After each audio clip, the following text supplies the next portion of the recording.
여러분 안녕하십니까? 이번에는 죄에 대해 더 깊이 탐구하고 싶어 하시니 매우 중요한 질문이라고 생각합니다. 죄를 정확히 이해하는 것은 우리가 하나님과의 관계를 회복하고 그 안에서 온전한 삶을 살아가는데 아주 필수적입니다. 무엇이 하나님과 우리 사이를 가로막는지를 이해하기 위해 죄의 본질과 종류에 대해서 자세히 말씀드려 보도록 하겠습니다. 죄란 무엇인가요? 죄는 단순히 도덕적인 잘못이나 사회적인 규범을 어기는 것을 넘어섭니다. 성경에서 말하는 죄의 개념은 훨씬 더 깊고 근본적입니다. 죄는 무엇보다도 거룩하신 하나님과의 관계를 어그러뜨리는 것입니다. 하나님을 대적하고 그분과의 관계를 무너뜨리는 것이 죄의 1차적 특징입니다. 신약 성경에서 죄를 뜻하는 그리스어 하마르티아는 본래 관역을 빗나가다, 목표에서 벗어나다 라는 의미를 가지고 있습니다. 이는 우리가 하나님의 창조 목적과 의도에서 벗어나서 그분의 뜻을 따르지 않고 자기 마음대로 살아가는 상태를 의미하는 것입니다. 죄는 존재 자체이신 하나님으로부터 돌아서는 것, 등지는 것, 존재 상실을 뜻합니다. 이는 인간이 자신의 근원이신 하나님을 떠나 헛것, 텅 빈 것, 아무 가치 없는 것이 되는 것을 의미하기도 한답니다. 결론적으로 죄는 하나님을 믿지 않고 사랑하지 않으며 자신이 자신의 주인이 되겠다는 교만에서 비롯되는 것입니다. 무엇이 하나님과 우리 사이를 가로막는가요? 하나님과 우리 사이를 가로막는 죄의 본질은 다음과 같습니다. 첫사람 아담과 하와가 하나님의 명령을 어기고 선악과를 따먹는 사건은 죄의 본질이 불순종과 반역임을 보여주는 것입니다. 이는 하나님을 신뢰하지 않고 그분의 주권을 인정하지 않으며 스스로 하나님처럼 되려는 교만한 마음에서 비롯된 것입니다. 죄는 본질적으로 하나님의 뜻보다 자신의 욕망과 이익을 우선시하며 자신의 삶의 중심에 자신을 두는 태도입니다. 이러한 자기 중심성은 하나님과의 관계를 단절시키고 이웃과의 관계에도 부정적인 영향을 미치는 것입니다. 하나님은 모든 영광을 받으시기에 합당하신 분이십니다. 그러나 죄는 인간이 스스로 영광을 취하려 하거나 창조주가 아닌 피조물을 숭배하는 형태로 나타나 하나님의 영광을 가로챕니다.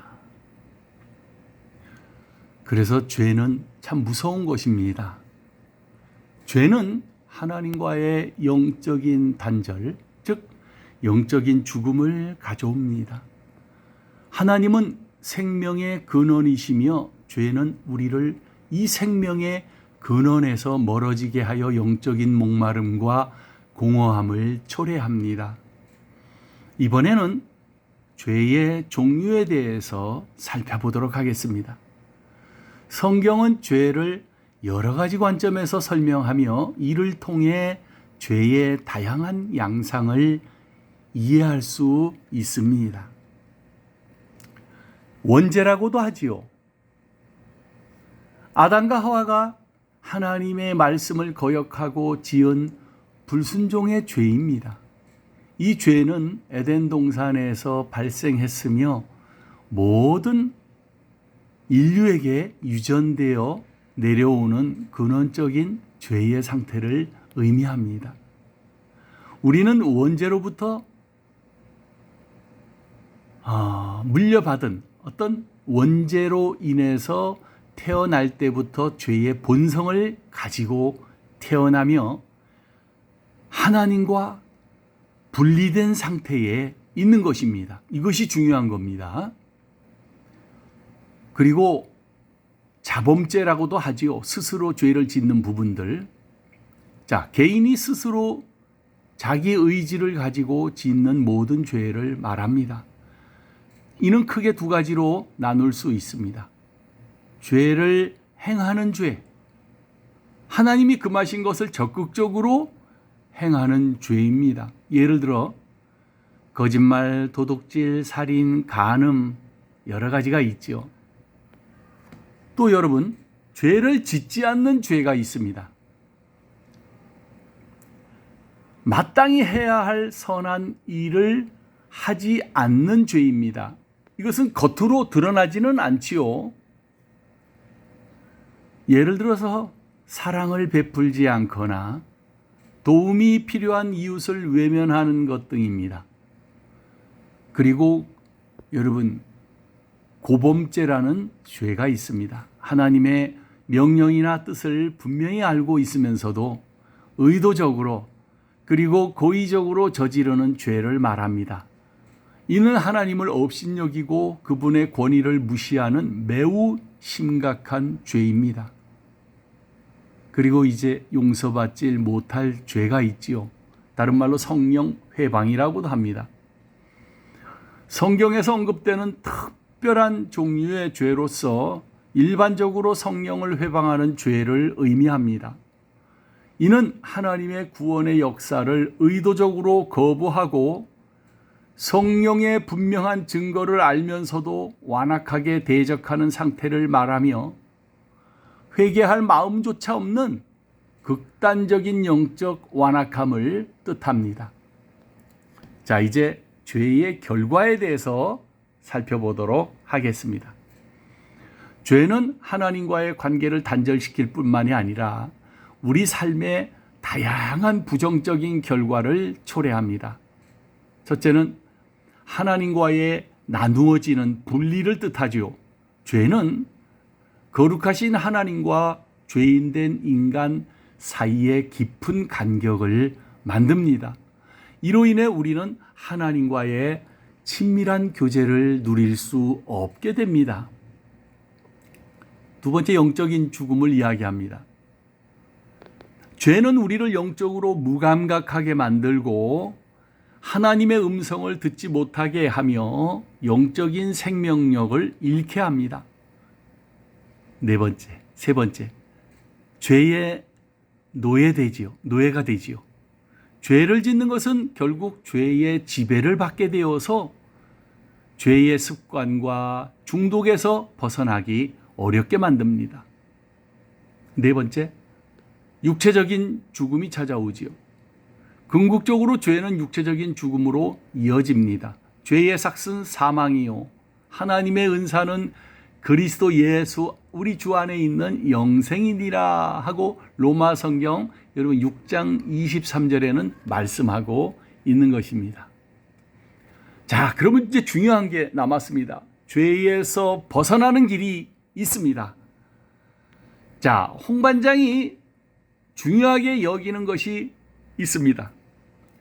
죄를 정확히 알면 그곳에서 벗어나 놀라운 주님 앞에 힘있게 살아갈 수 있는 것입니다. 죄에서 벗어날 수 있는 유일한 길은 우리의 죄를 스스로 해결할 수 없음을 인정하고 예수 그리스도를 통한 하나님의 구원을 받아들이는 것입니다. 여러분, 그러기 위해서는 회개가 필요합니다. 마음을 돌이키는 것이 필요합니다. 우리의 죄를 인정하고 아, 내가 하나님과 영적으로 끊겨 있구나. 내가 죽음에 있구나. 하나님 보실 때 내가 볼 때는 살아있는 것 같지만 하나님 보실 때는 이미 죽어 있는 것이구나. 멸망받을 인간이구나. 여러분, 이런 죄를, 또 죄의 결과를 인정하고 하나님께로 여러분 돌이키는 것입니다. 그것이 진정한 회개입니다. 그리고 예수 그리스도를 믿는 것입니다. 이 일은 여러분 회개와 동시에 일어나게 됩니다. 조금 늦는 사람도 있어요. 또 예수님을 먼저 믿는 믿음을 가지려고 하고 나중에 또 회개를 하는 분들이 또 있습니다. 그러나 이 회개라는 것은 분명히 있어야 하고요. 여러분, 자, 예수님께서 우리의 죄를 대속하기 위해 십자가에서 죽으시고 부활하셨음을 믿는 것입니다. 이 믿음은 내가 믿으려고 애써지는 것이 아니고 멸망 가운데, 죽음 가운데 내 자신이 고꾸라지면 이 하나님의 여러분 놀라우신 죽음과 부활이 여러분 마음에 믿어지는 것입니다. 내가 정말 죽을 병에 걸렸다고 여러분 아무리 주위에서 말해도 내가 자각하지 않으면 안 되는 것입니다. 내가 자각이 될 때 우리 마음이 무너지는 역사가 일어납니다. 마음이 무너집니다. 그때 여러분 그 단계가 지나고 나면 살려고 하는 단계가 찾아온답니다. 그때 그 약이 소중함을 깨닫고 그 약을 간절한 마음으로 먹게 되어지는 것처럼 예수 그리스도의 십자가의 죽으심과 부활이 마음에 받아들여지고 믿어지게 되고 흘러 들어오게 되는 것입니다. 이거는 내가 붙잡으려고 하는 게 아닙니다.